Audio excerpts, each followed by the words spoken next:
an unusual live stream from me, but as you guys know, we've been running the business community for over 9 years, close to 10 years now. And occasionally I will do something like this where we create impact together as a community and a group. And I am so excited. I'm going to bring her up on big screen because you don't need to see me on big screen. You need to see Sam on big screen very, very shortly.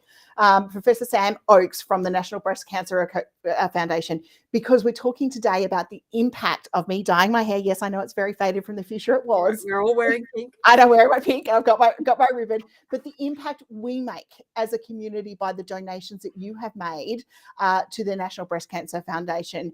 And guys, I just like to say we hit the $1,000 mark just before I got on this call. So congratulations. This is all you as a community doing amazing things. So Sam, I'd like to throw it over to you for a minute and just explain to us, what is the National Breast Cancer Foundation? What do you do? And how does donations and impact and support, like the community getting behind us, how does that help you guys? Thank you so much, Linda, and thank you for the introduction. The National Breast Cancer Foundation is Australia's largest not-for-profit funder of world-class breast cancer research towards our very clear but ambitious vision of zero deaths from breast cancer. Since our inception in 1994, we've seen the mortality rate from breast cancer decline by 43%. And that's thanks to investment in world-class research into understanding prevention and risk, developing new and improved methods of detection, as well as new and improved treatments for those really hard to treat breast cancers. The exciting news is that 7 in 10 women and men, we can't forget that men are also affected by breast cancer, will survive long and healthy lives thanks to investment in world-class research. Of course, we remain focused on zero deaths from breast cancer because, unfortunately, for about 30% of those diagnosed in Australia, they are diagnosed with a hard-to-treat breast cancer that ultimately may result in that patient losing their life to the disease. We are committed to saving each and every one of those lives. And that's an amazing impact that we can make. So Sam, as we mentioned earlier, community guys, for those of you tuning in, just watching, we've hit the $1,000 mark in the fundraising effort that you guys have all got supporting me here. What does a donation, like what impact does this make? You know, the community getting behind and making donations, what impact does that make for you guys being able to do what you do? So as Australia's largest not-for-profit funder of world-class breast cancer research, we depend and rely entirely on donations from the Australian community. Your generosity, every single dollar counts because research will ultimately save lives. Unfortunately, in Australia, breast cancer is the most commonly diagnosed breast cancer among women and the second most commonly diagnosed cancer among Australians. Wow. Over 20,000 people will be diagnosed in Australia each and every year. The good news is 7 in 10 people will survive long and healthy lives. But unfortunately, we expect over 3,200 people to lose their lives to the disease each and every year. That's 9 Australians a day. Yeah. Every dollar raised through community fundraisers like GOPINK, so GOPINK, will help us reach our vision as soon as possible. So for those who don't know me, pink is definitely not my normal color, Sam. I'm a red girl, well and truly all the way through. All right, red, pink. So I've been avoiding pink since Mum put me in it as a child. So for me to go pink and have bright pink fuchsia hair for most of this month was a clear indicator about how much this campaign was supporting us. And I had, as I said when we started this campaign, guys, I had my own little scare. And I sat in a room of people around me that, you know, didn't get to walk away as confidently as I did, and just heard the impact of the reach that the Breast Cancer Foundation was making and wanted to jump in there. So Sam, what's one of the projects you're working on at the moment? Tell us a little bit about it. As the Director of Research Investment at the National Breast Cancer Foundation, it's my role to oversee and facilitate our world-class peer review system. We ask national clinical and scientific experts, as well as those affected by cancer, to assess each application on its merits and its ability to achieve our vision of zero deaths.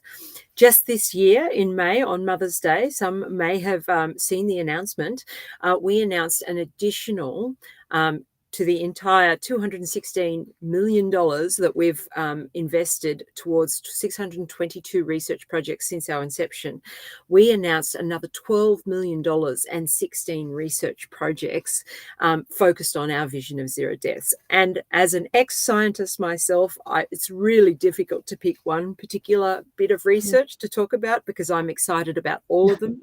I think all of the research that is funded will help us get to our vision of zero deaths from breast cancer. But I thought we would highlight one particular piece of research because obviously breast cancer affects a wide range of individuals from a wide range of ages, and it predominantly affects those between the ages of 50 and 75.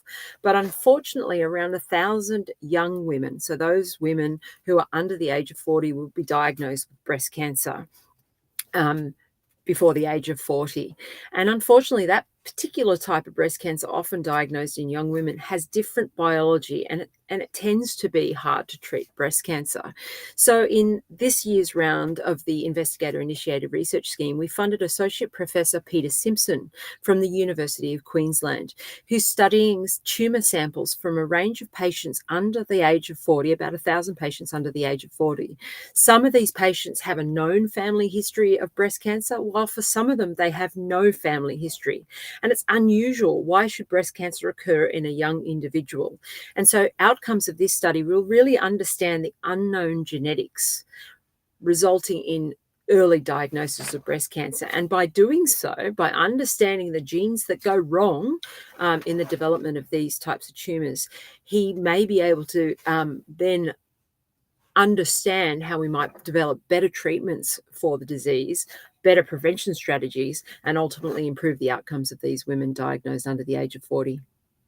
That's a really big impact, isn't it, really, to make through that journey? As I said, it's been one of those things that it surprises me how prevalent, and especially when we started doing this inside the Facebook group, I just heard from our community, oh, I'm a survivor, or I've known someone who was affected, or one of my team is affected by this. This is a disease that affects, unfortunately, families on a regular basis. Guys, I'm putting a QR code up on screen now that's got a little donate button on it. If you wish to donate, you can scan the QR code, being able to donate to our fundraising campaign. Today's technically my last day of being pink. It's a trip back to the hairdressers tomorrow to be blonde, but I'll be wearing the ribbon for the rest of the month, Sam. And we have done 4 weeks of being pink throughout this period.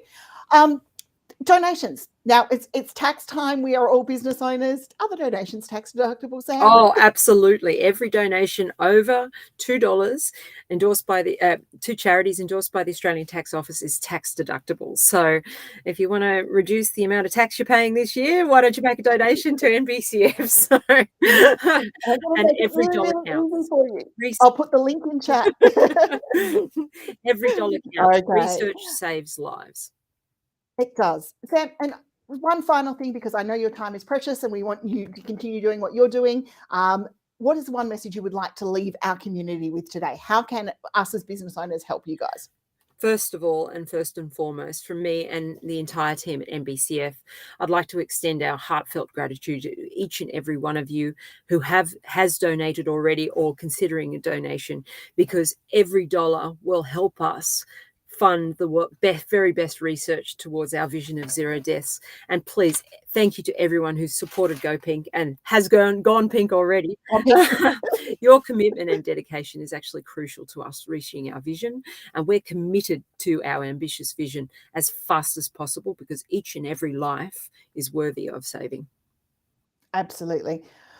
One final call from me, team. I know I've been on this for the last 4 weeks, but if you can spare $1, $2, there's 33,000 members inside the business community. $1 from each of us would make an amazing impact to Sam and everything that the team they do at the National Breast Cancer Foundation. So I would like to thank Sam and give her a round of applause and her team for the amount of work that they do. These guys have been an amazing proactive fundraising team along the way, and I think they deserve a round of applause because you do not understand how much work goes behind some of these campaigns. So I'd like to thank you, Sam. I'd like to thank you for your time. And once again, final call to the community: tax donation deductions. Talk to your accountant if you need to, and work out how much you need to donate to the National Breast Cancer Foundation, because it's a great cause and it stays here. It helps us here in Australia help other people live better lives. And hey, 0 deaths, it's a good target to be aiming towards. Sam, thank you for joining us today. Oh, you're most welcome. Thank you, Linda, and thank you to everyone.